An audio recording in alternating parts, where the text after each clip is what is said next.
৩ kilometre বেহাল সড়কের দুর্ভোগ পিছু ছাড়ছে না যশোরের শার্শা উপজেলার হাজারো মানুষের। দীর্ঘদিনের সংস্কার না হওয়ায় নাভারণ সুবর্ণখালী সড়কে প্রতিনিয়ত ঘটছে যানজট ও দুর্ঘটনা। বেহাল সড়কের কথা স্বীকার করে অর্থ সংকটের ব্যবস্থা নেওয়া যাচ্ছে না বলে জানালেন উপজেলা প্রকৌশলী শিশির কুমার সরকারের প্রতিবেদন জানাচ্ছেন সিফাত রহমান জেসি। রাস্তায় নামলেই নরক যন্ত্রণা। দীর্ঘদিন সংস্কারের অভাবে কার্পেটিং উঠে সড়কে সৃষ্টি হয়েছে অসংখ্য ছোট বড় গর্ত। ফলে অল্প বৃষ্টিতে পানি জমে ব্যাহত হয় যান ও জনচলাচল। জলকাদায় মাখামাখি হয়ে গন্তব্যে যেতে হয় শিক্ষার্থী, ব্যবসায়ী, পথচারী সহ সবাইকে।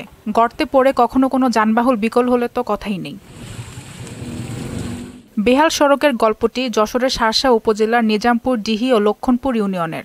দীর্ঘদিন সংস্কারের অভাবে প্রায় ৩ কিলোমিটার রাস্তা চলাচলের অনুপযোগী হয়ে পড়েছে। সোনাখালী থেকে যে নাভারণ যে রাস্তা, এতে ব্যাপক দুর্ভোগ, মানুষের জীবনের মৃত্যু ঝুঁকি। কিছু কিছু জায়গায় আছে আসলে চলার কায়দাই নেই, যে গাড়ি পাল্টি খাওয়ার সম্ভাবনা 90-95%।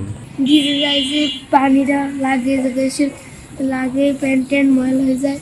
আশেপাশের ইউনিয়নের সঙ্গে যোগাযোগের একমাত্র সড়কটি সংস্কারে কর্তৃপক্ষের কোনো তৎপরতা না থাকায় হতাশ স্থানীয়রা। এত খারাপ রাস্তা যে বলা যায় না, এই ঠিক করে গেলি অন্তত এক বছর রাস্তাটা টেকে না। আমাদের দাবি রাস্তা হলে ভালো হবে, চলতে পারছে না, একটা ভ্যানও তো চলতে পারছে না। নাভারণ যে যাবে একটা রোগিনী, সেই অবস্থাও নেই। এরকম অবস্থা যদি এখানে কিছু রিফাইন করে দেয় তাহলে আমাদের জন্য সুবিধা। শার্শা ইউনিয়নের প্রশাসক জানান, রাস্তাটি এলজিইডির আওতাধীন, তাই তাদের পক্ষে কিছু করা সম্ভব হচ্ছে না। এটা এলজিইডির আওতাভুক্ত বিধায় আমরা সরাসরি নিজেরা কোনো কাজ করতে পারছি না, বাট আমরা এই ব্যাপারে উপজেলা প্রশাসনের দৃষ্টি আকর্ষণ করেছি এবং রাস্তাটির তালিকা করে ইতোমধ্যে উপজেলা প্রশাসনের কাছে আমরা পাঠিয়েছি।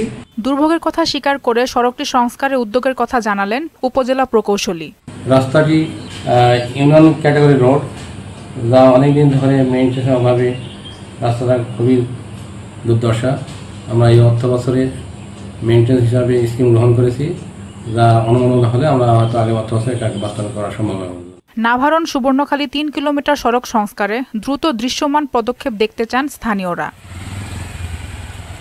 সিফাত রহমান জেসি, মোহনা সংবাদ।